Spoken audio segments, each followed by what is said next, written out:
So yeah, I think thought leaders, people to collaborate with, you're capable of a lot of greatness, but having someone or multiple people to bounce ideas off of really like takes it to the next level.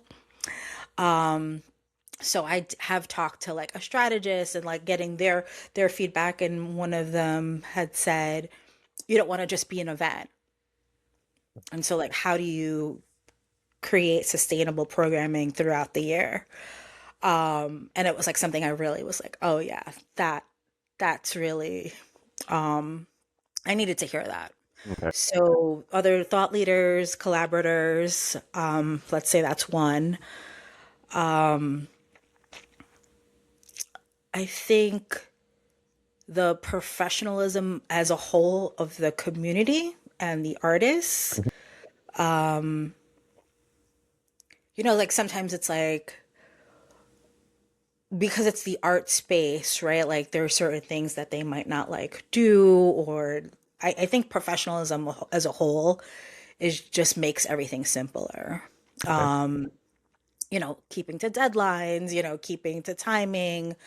I think that helps a lot. And also like the community support and like professionalism. And I'm not doing this in like a basement somewhere. I am like setting the tone of like where it is and what it's about. And I think we always have to remember like how we use our language to also be professional. Right. I am quite jokey. I make jokes like I kind of like, you're emceeing an event, right? Like I'm not going to be stiff and proper, but also know like that's part of like the space that we're creating, Right.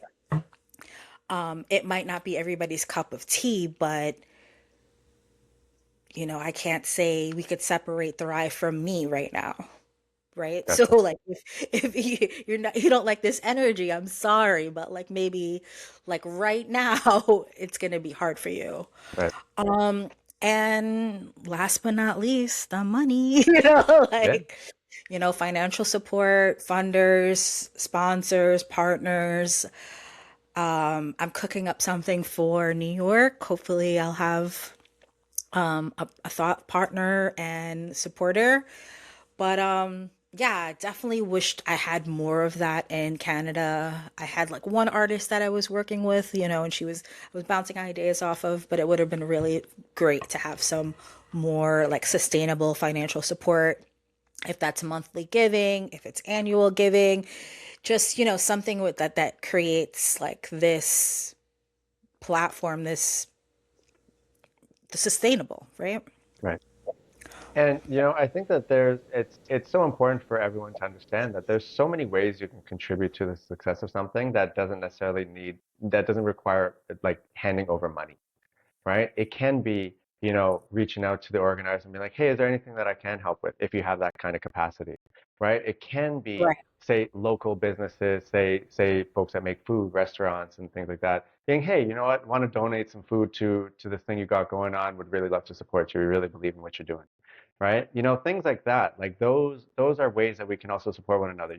Sharing things on social media. You know what I mean? I don't know Yes. if you've experienced this, but I find it absolutely mind blowing, when there's these high impact events, and it's like I have to create the media, I have to go create the caption, I have to post it, and then I have to go and send it to my network who has already seen it. I know that I can confirm that with the different metric tracking things, and then I have to ask them to share it, and then I have to basically write the script for what they put in the message when they share it, and it's Oh, like, guys, like I see you wishing, this NHL player that you're never going to meet a happy birthday.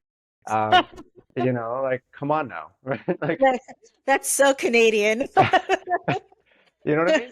It's just like what are we doing? I think we need to take that burden, that sense of discomfort that these practitioners and these people who are leading these events don't need to have added onto them, right? I think we can really easily spot if we give it a few minutes, You opportunities to know, support. I actually put that in the application because I noticed with the first event, I did have more extroverts who did share it, but it took them a while to share it. Yeah. And they started sharing it when it was like sold out. So it was like interesting dynamic, right? So I was like, okay, how do I be more intentional to let them know from like the jump, like the expectation is to share it with your friends, invite your friends. And so I put it in the call to submissions. It was part of like the application. Like how many people do you think you would have attend on your Okay. behalf? And then also, are you willing to share this via social media? Everybody said they would, but when it came down to it, like, like it was, I hear you. what it was. And it's disheartening, right? Like, it's a lot of work going on here. And if I'm based in, I had to send an email also, it's like a follow up. Like, I'm based in New Jersey. I am from Queens, New York. I need you to push this out to your networks in the GTA. Right. Yeah, I hear that. And I think that I think this is an exercise that I think people are going to derive value from because they're getting to see in our conversation here, they're getting to understand a bit behind the curtain what happens, right? And they're getting to see a person who's leading this initiative actually ask for what it is that they want and need, right? And I hope that there's, the for people who are in a position of maybe being a business owner or know maybe some community sponsors and things like that, to really be forthcoming with those different offerings and opportunities, right? Because they Right. go a long way and they really help in the continuity of these events continuing because now we connect with different venue owners, say, and we know, okay, how about we explore a bit of a longer term partnership? What can that look like? How can that benefit Right. you? How can that benefit me? Right? Right. Because Because we don't. in-kind donations, yeah, in-kind donations do like support events and make it richer for everyone, right? Like if you're a business owner, if you have an organization, if you want to amplify, whatever you're doing, it makes the whole event richer for both people. So when I had the vendor market, like I was reaching out to vendors and then some people were saying like they were unavailable, they were busy.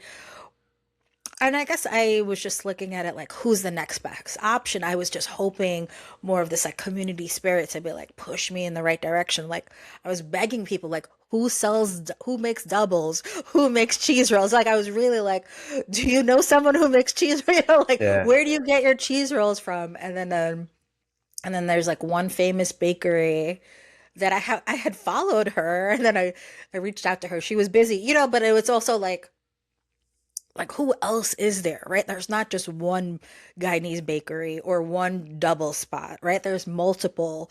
Mhm. So something like that, like just push me in the right direction. Help me, even if you're not going to make the call, like help me find them. Right. It's a lot of work when you're doing it all on your own with limited time and resources, right? And so, like you said, not everything is money.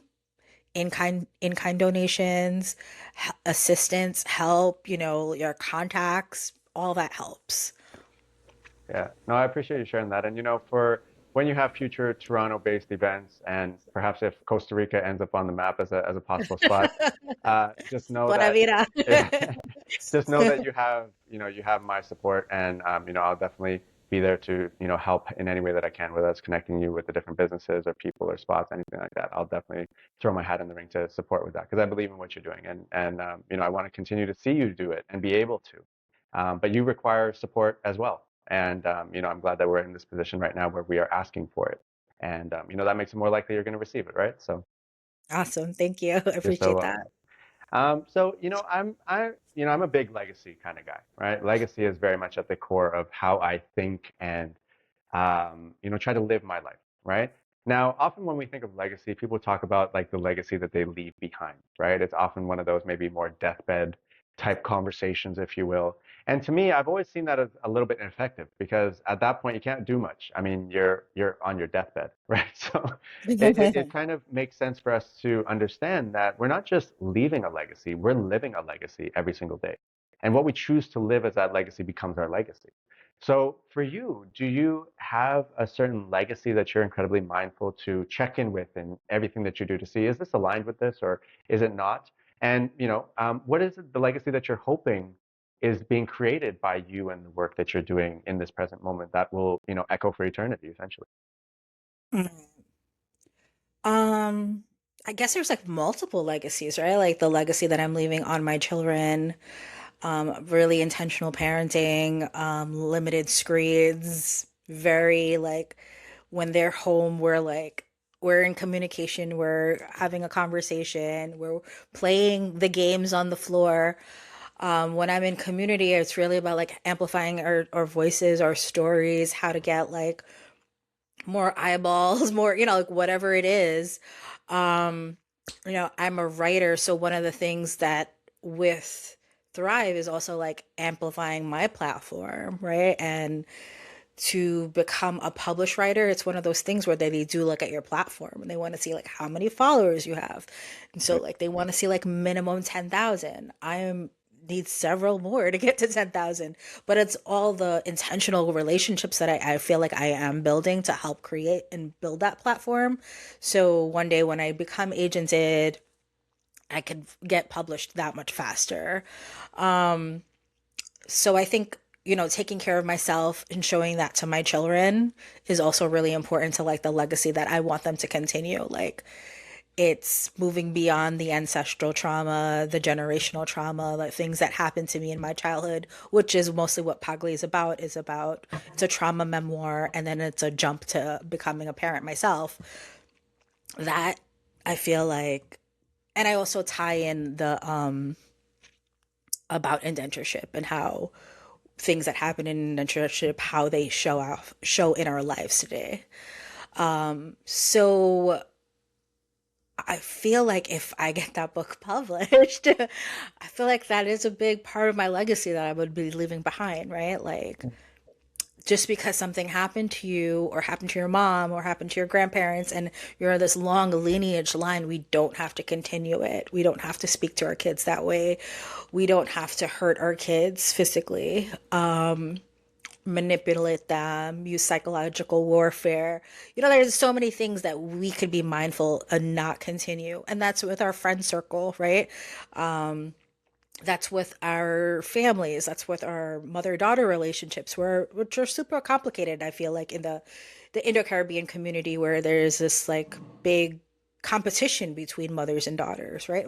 We don't have to continue that. I don't have a daughter, so but if I did, like I feel like it's really important for women my age and younger to really reflect on like not continuing that cycle, that toxic relationship dynamic, right? Your Right. daughter is not an extension of you. She's your daughter and your job is to love, guide and support. And so I want to also like support other, mothers, other creators, other artists. I want my children to thrive, become fully well-rounded humans. I want to be also the model for that. Like you could have your own loves, your own interests, your own passions. I want them to escape the ancestral trauma, the generational trauma, and I want the same for Indo-Caribbean people as a whole. I want that for everybody, but I think because I come from a marginalized community within a marginalized community, we have to be intentional with our communities. Yeah, And if we're not taking care of each other, who will? I hear that. I love that, and that sounds incredible.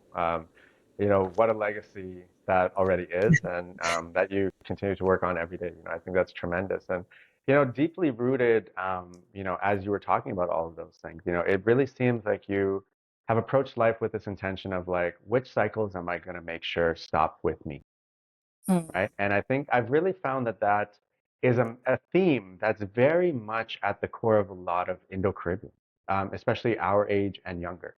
I'm noticing this intentional circling back, if you will, to get ourselves into this state of awareness and be like, okay, I know I can't do it all in my lifetime per se, but there's certain things here that I feel really called to grab the torch on and lead us forward and out of, right? So are there specific like cycles that you have really committed to, if you will? I know there were a lot that you shared there, but just to spotlight this in itself, any specific cycles that you just wake up every single day and be like, you know what? This is my purpose to break this one and make sure that this Oh. one remains a thing of the past. Yeah. So a big one that I live daily is boundary setting. And I didn't realize how, because we are a collectivist people, right? We live in individualistic societies now, but we do have a very collectivist mindset. And I think now we, good or bad, we are individualistic minded, living in an individualistic community. So one of the things when I had my first son, I realized like there was all these questions, all these assumptions, and I didn't understand why I just had the baby. I'm breastfeeding, I'm tired, I'm sleep deprived, and I'm getting constant feedback about how I'm not enough. Mm. And I'm like, wait, this is not how this is gonna go down. You know what I mean? And you know, even like the gender of my children, like it was like things that I couldn't even control. Um, so I think really in the beginning it was just like a boundary set. Like if you want to come, you have to call in advance. And that's like even saying that to like your family, Yeah. which is so normal in other cultures, right? So they like check in before you just like pop up. But also there's a flip side to that. Like when you are the squeaky wheel, when you are the person to be like, that's wrong, this person did something wrong, they should be held accountable, you do get ostracized and sometimes thrown out of the family. Which I've been on, like I've kind of become comfortable with that, right? Like sometimes these things have to happen for patterns to break and for you to really live your real authentic self. Nobody wants to live in isolation, but sometimes it happens, right? Where if they it's easier to push someone out who's doing something that is going against the grain, right? Yeah. So yeah, so boundary setting is definitely big for me. I need to feel safe. I grew up with a lot of trauma that I didn't realize was trauma until having kids. Because it's a lot of things that you're just like, again, tunnel vision, right? Like move through it, not heal, not deal with it, just like I'm so good. Like look how many degrees I have. Look at Yeah. all these accomplishments. Like I'm now married. I'm now, making babies, but it was really when I held my first child and I was wondering, like, who was taking care and make protecting little me? Who was there to really support and guide little me? Mm. And then before you know it, there's a memoir, Yeah. So sometimes you don't reflect on certain things until like you cycle around and you're doing that. Mm.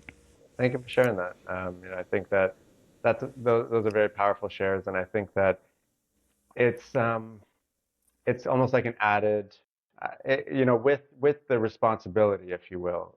It can sometimes feel like a bit of a burden. I'll speak for myself. In terms of breaking a lot of cycles within my family. I see that like almost walking away or being pushed out is the only way that it could happen. Because it's like just the fact that I want to work on myself, not tell you how to live, not do any. This is irritating your spirit, even to know that I'm doing this. Uh, So, like in the last few months or so, I came across one of those classic, cousin pictures of, everyone having the sleepover and whatever, right? And it's like, damn, I don't know any of you anymore, right? And it's like, family members who I've grown up very close to and stuff like that. It's like that closeness existed because I wasn't bringing all of me to the table, right? And I knew how much, like, what percentage of Josh could show up in a given space, right? So it's like everyone knew me to a varying degree, but then the moment you encapsulate this full version of you, who you might not have known before, maybe it's just the new one that you're walking forward with, they feel this stir. It's almost like you're doing it to make them look bad. And it's like, guys, like I'm just doing my thing for me, right? Got nothing to do with you. But I find that is often what creates this sort of black sheep identity, within the family. It's like it's often just the person who's trying to observe it and, shift it, but perhaps they understand what's required and they're willing to do that heavy lifting, right? Whether they got to do it all alone or, whether they're going to have some company there. So I really commend you. I know it's not easy. None of this work is easy. Mhm. but you're doing it, and I think that you've been an incredible inspiration and role model for our community of how you do that. And yeah, thank you for what you do. Thank you for also, spearheading all the things that are important to you and putting yourself at the center of your own life. Thank you.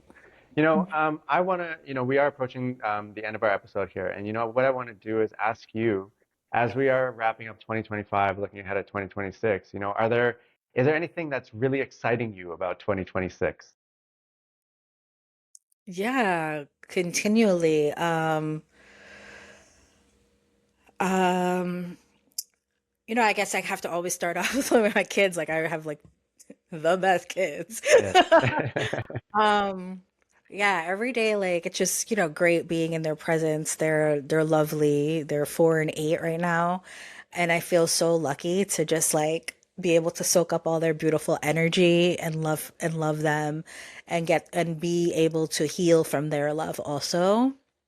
Um, I do biweekly therapy and that's helping my Pagli.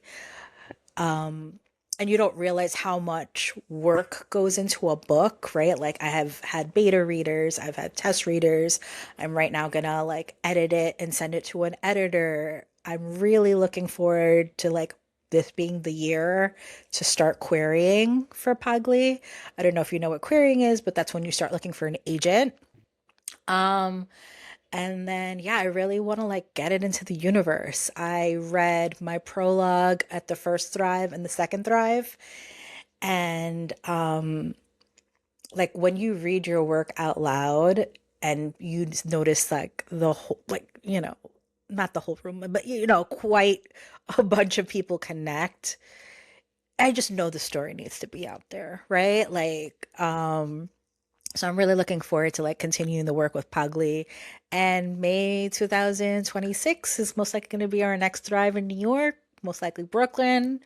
So I'm excited about that as well and partnering with like great artists, great organizations, um, find a fly venue and even a flyer outfit. Yeah.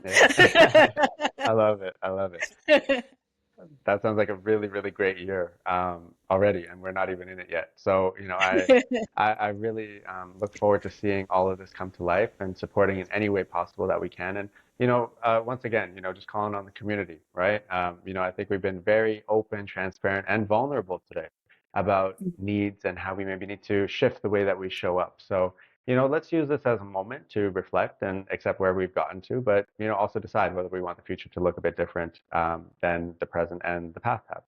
Right? We all have that choice available to us, just as we have the choice available to us to stay the same. So as we wrap, I would love for you to share, and this is absolutely however you wish to share. The best way for people to connect with you, perhaps the reasons why they might want to connect with you, and just how they can find you and really support you moving forward. So definitely like Instagram is the best way because as Joshua mentioned, um I will respond. Like a lot could be happening. I will respond. If you hit me up an email, Instagram, I feel like I'm one of those people like I know someone who gets work done is if they respond within 1 to 2 hours of you hitting them up. They're a person who is like you could kind of like they're doing things, right? Like the way that people respond to you, it just response time matters, right? Like Yep. if someone's really doing things, they're gonna respond to you. Obviously my kids were, in times like when they're sick and stuff like that, but I will respond. I'll get back to you. Um, it's really important also to like help out Thrive and help out like the future of Pagli to be a follower because agents do look at that, publishers do look at that. So for my own future baby, Pagli. Yep. I have a small Substack. I have some articles there. You feel free to check those out. And Pagli is a memoir which is currently unpublished, and the subtitle is "Transcending a Brown Muslim Woman's Scarred Body into an Empowered Existence." And yeah, Thrive 2026. So I am grateful to anyone who wants to donate, sponsor, and be a part of this community centered art and storytelling space. If you have any connections right now, I am looking at venues. So if you have any venues that you are interested in for New York or Toronto, because it'd be great if I could like solidify something for that for next year or the following year. And I'm always open to like if you want to like partner or, share bounce ideas off of each other. I'm always like down for that. Also, I'm here to like uplift the community however I can, but I also want people to like help me uplift, the work I'm doing. Absolutely. Collaborative and reciprocal. I don't think Right, that's too much to right, ask for. right, Especially definitely. with the impact that your work continues to have. So, with that, I want to thank our audience today for, tuning in and sharing this time, energy, and space with us.